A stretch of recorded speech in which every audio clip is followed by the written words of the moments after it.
On to my Aquarius. You have the Ace of Swords, the Eight of Swords, the King of Cups, the Five of Wands, the Moon, the King of Swords, the World, the High Priestess, the Fool, and the King of Wands.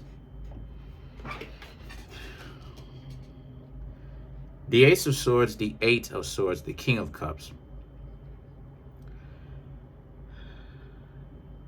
A lot of you Aquarius just don't know what to do about a particular subject. Don't worry, we'll get to it.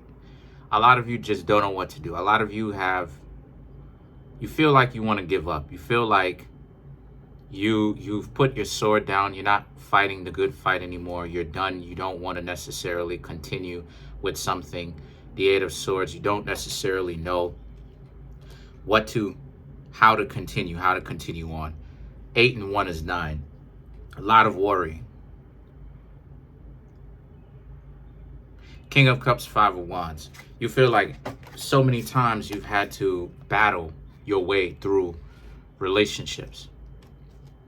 And that despite how good it is that a lot of you Aquarius get, it seems like you'll never, for some of you, it may seem like it was such an uphill battle, and that as of right now, you don't necessarily know what to do. All it is that I know is that the King of Cups, you're remaining calm. Five of Wands, the Moon. This person that you were dealing with, right, was and is very manipulative. They keep secrets. They like to twist your words. They're not very transparent about who they are. And so, okay, so a lot of you Aquarius are dealing with someone like that. And a lot of you Aquarius may feel like with this person, there's no point because you're never going to actually get any kind of decency out of this person. Trust me. I know, Aquarius. I know exactly what it is that you're going through, Aquarius. I know. I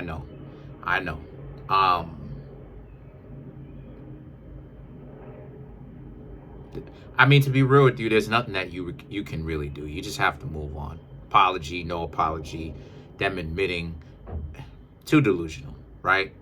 So the King of Swords in the World represents, as a result of this, it's just that you Aquarius may see this as an opportunity where all this is going to do is just make your heart colder. No, don't let it make your heart that cold. What's happening here is you have a lot of dysfunctional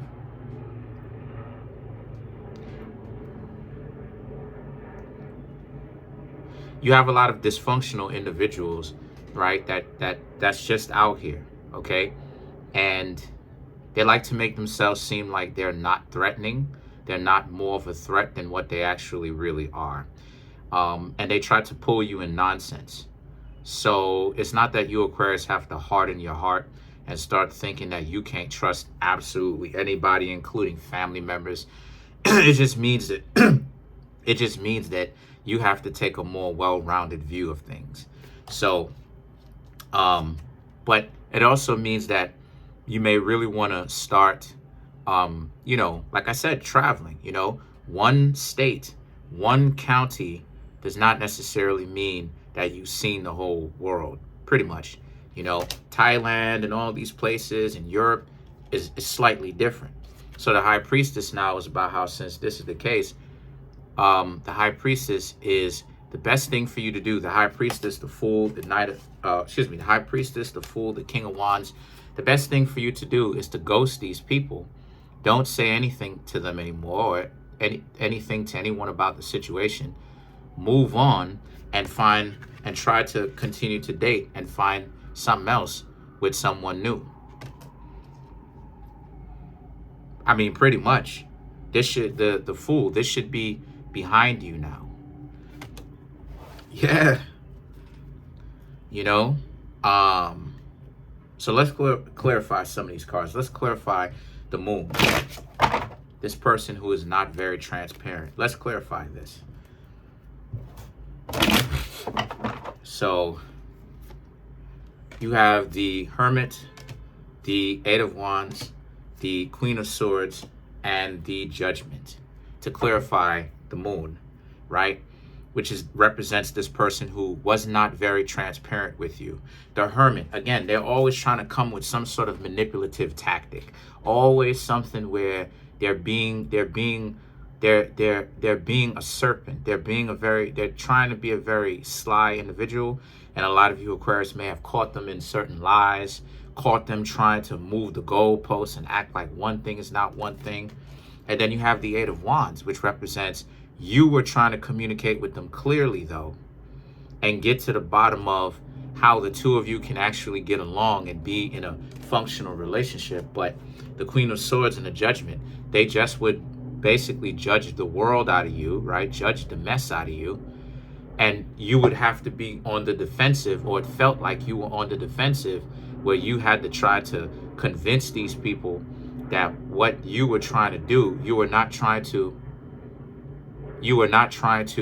impose or threaten or disrespect them. Yeah, I mean, but again, this is what happens because they were ultimately twisting your words. So I've said this before, and I'm gonna say it again. We're in a time right now where we're in the time of the devil. Let's not forget that Aquarius, y'all were it before in the Arcana. Before the devil was assigned to Capricorn, the devil was actually assigned to Aquarius. So right now, even though we are in the age of Aquarius, yes, we're in the lower stages of Aquarius, which is essentially the devil, where it's like we're in a time right now where people will try to use your own strength against you, use the things that you say against you, right? So you have to put yourself in a position where you don't allow people to twist and pervert and skew your words to be something that they're not, so that they can start to go on this propaganda parade and use those things as a means of trying to destroy you, hurt you, come up off you, right? So the best thing for you to do is to allow people to really start spazzing out and then use it against them, right? We're in the age of the devil right now in that regard, right? In lower Aquarius and the devil, right? In lower Capricorn and the devil, where it's like with all of these propaganda, with all of this narratives, and people like to throw up and people like to throw up these narratives, all these conflations. People will try to blend the two, the confusion, the disassociativeness. You have to essentially set that boundary by letting people wild out, spaz out on you, and let them twist your words, which you clearly state, but let them do that so that they can make themselves sound and look stupid as you go ahead and really kind of keep the evidence to that a little bit. So let's clarify the world. See, and I love clarifying the world because the world represents kind of a bird's eye view to things. So to clarify the world, we have the Queen of Pentacles, the Ten of Cups, the Five of Swords, and then we have the Seven of Pentacles to clarify the world. Pay attention to the value, like I said before, that they bring to you, and make sure that the value that they bring to you is worth having in your life. Don't allow people to not bring you any sort of value, whether it's intangible or whether it is tangible, okay? Or a combination of the two, if we're really going to go there. Don't let people just be in your life for free and just let them not do anything forever, and they don't do anything just forever. The Five of Swords and the Seven of Pentacles represents because people will try to, like I said, they will try to bring you down with them by getting on your nerves, by aggravating you. So a lot of you Aquarius have to adapt to the situation and understand that people are out here and they will try to get you, right? They will try to get you caught up. So let's clarify the King of Wands now, and let's get out of here.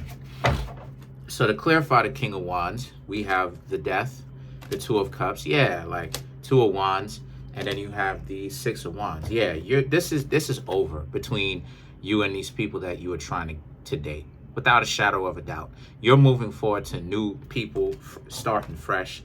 The Two of Wands and the Six of Wands represents And this may start off to be a better quality relationship compared to those dysfunctional people in the first place.